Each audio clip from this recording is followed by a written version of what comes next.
Okay, I want you to picture this. It's 10:30 at night. You just landed at Schiphol after a 9-hour flight. You have been awake for 22 hours. Your neck pillow has left a permanent dent in your shoulder. You get through customs, you drag your bag onto the train. You find yourself a new Dutch apartment, and all you want in the entire world is plug in your laptop and just take a breather. And then the plug doesn't fit in the wall. Yeah, that was me. And that specific moment is why we're having this conversation today. Now, mind you, the fix was just to go to a local store and just buy a universal adapter. But there's more things, trust. Hoi, my name is Cartez. I'm an American expat living in the Netherlands, and I've made the mistakes. I've paid the Dutch prices to fix them, and now you don't have to. Today, we are running through 5 things that, if you forget them, will cause genuine, deep, specific regret during your time here.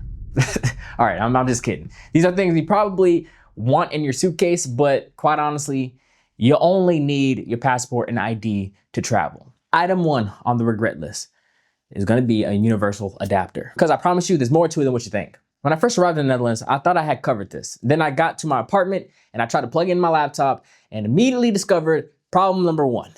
The Netherlands uses a Type F outlet. So the plug that goes into the recessed socket, a lot of cheap adapters have prongs that are just too short to make contact. So you're standing there plugging it in and it seems like it's in, but nothing is charging. So I stood there for a solid 10 minutes, reinserting the same dead adapter before I realized it was never gonna work.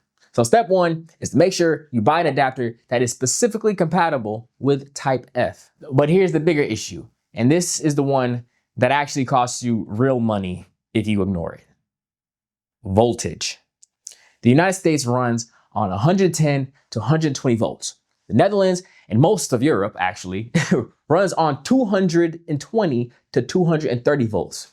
That is literally double the electrical power coming out of that wall. So now most modern electronics, your laptop, your phone charger, your Kindle are what's called dual voltage.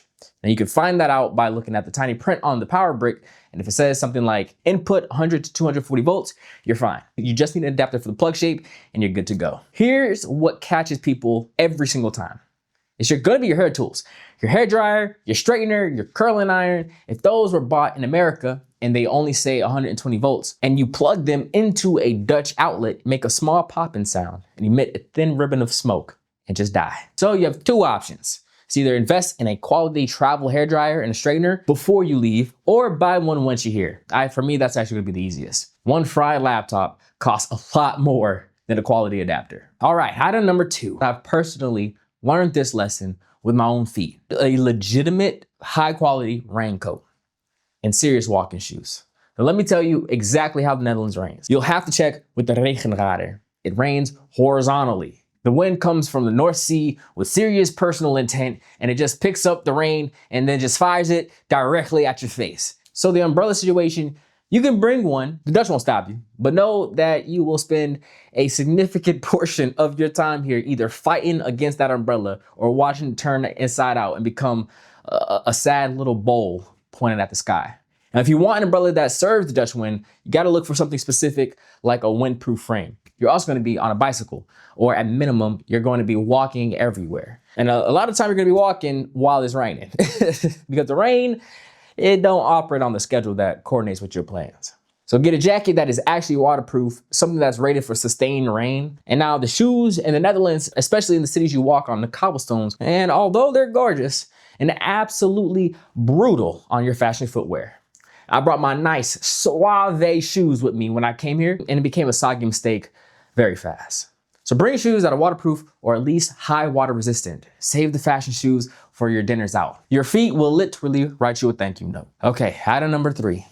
Now this one is where we shift from, this is, a bit inconvenient for you to, all right, this one can actually derail your life here.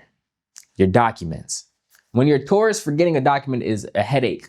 But if you're an expat or really anyone staying more than a few weeks, forgetting the wrong document can put a hard stop on everything. So let me walk you through what you need to think about. The Dutch government is efficient, and I mean sincerely. Compared to navigating bureaucracy in a lot of countries, the Netherlands is actually quite organized. But that efficiency comes with a firm expectation that you will show up to every appointment with every single thing they ask for. They're not going to be making exceptions. They're not going to say, oh, it's okay, just bring it next time. Nay, no, no. They will look at your incomplete file and tell you politely that the appointment cannot proceed and schedule you a new one. And that might take you 3 to 6 weeks away. So what you need is a passport, obviously, but also make sure it has at least 6 months of validity beyond your travel dates.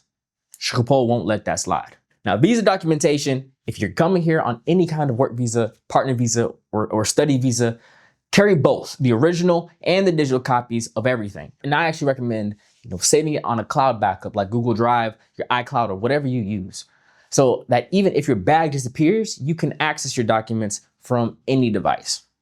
You also want to bring your BSN paperwork. And if you're registering as a resident, the BSN is your Burgerservice number. That is just basically the Dutch equivalent to your social security number. You need it to open up a bank account, you sign a lease, register with a doctor, do basically anything official. So the process for getting it goes through the gemeente, the local municipality, and they will want proof of address, your passport, your visa, and in some cases, your rental contract. And if your documents aren't in Dutch, English, French, or German, you'll likely need a certified translation. A pro tip that took me too long to learn: set up a folder, physical and digital, before you leave, and organize it by category. Label everything. The 3 minutes you spend on this before your trip, it'll save you weeks of regret. All right, item 4. And I know how this sounds, but bear with me. Pack a small container of your favorite seasoning from home. Okay, let me explain before you click away. The food in the Netherlands is genuinely good. Now, I want to be clear about that. The produce is fresh and high quality, the dairy, the butter, the cheese, the yogurt, but traditional Dutch home cooking is built on a specific flavor profile that can be described as limited. Potatoes are the cornerstone of the diet. Stamppot, which is mashed potatoes mixed with vegetables, is a national dish, and it's very hearty and filling, but the seasoning tends to be salt, pepper, and maybe some herbs. And there's nothing wrong with that. But if you grew up, cooking with complex spice blends, Cajun seasoning, jerk seasoning, A1 Worcestershire sauce, whatever your family's flavor profile is, you'll notice the absence. The first week, you're too busy, being overwhelmed to notice. The second week, you're exploring and eating out. But around week 3 or 4, when you're tired and just a tad bit homesick and standing in your Dutch kitchen at 9 p.m. trying to make something comforting, that specific jar of Slap Your Mama or Creole seasoning, whatever your comfort flavor is, becomes so much more than a spice. The hard truth is that the specialty American or international spice blends are very difficult to find. And when you do find them, they're often extremely expensive. A small jar that costs $3 in the grocery store in the States, that might run you 10 to 12 euros here. So pack it into a small sealed container or a Ziploc bag. Your favorite seasoning weighs almost nothing in your suitcase. It's purely comfort per gram. Don't skip it. And finally, item 5. The one that cannot go in your bag: mental preparation. Now, I've talked to a lot of expats, and I've been in the expat community here for a while now. And when I ask people what they wish they packed, eventually the conversation always circles back to this. And that's the willingness to let things go sideways and just to not let it wreck you. It's not the big things that get you. The big things like finding a house, navigating the visa paperwork, setting up a bank account. Those are stressful, but they're not discrete problems. They're coming. You're mentally preparing for those things to happen. It's the 1,000 small, weird, disorienting moments that quietly stack up and become what's called a culture shock.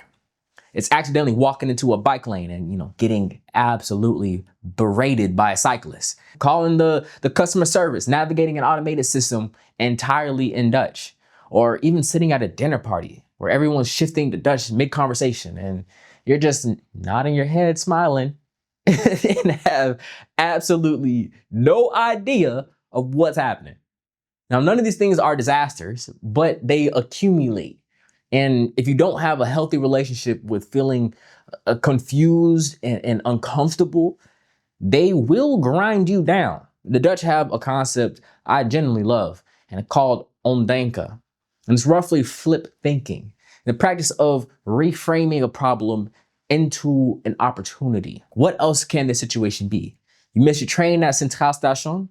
You now have 45 minutes to just sit there in a brown cafe with a coffee and watch the city move outside the window.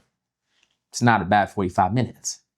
The expats who thrive here are not the ones who pack perfectly. They're the ones that laugh at themselves and adapt quickly, ask for help without embarrassment, and find the comedy in the chaos. It never truly feels normal, but after a while, it feels like yours.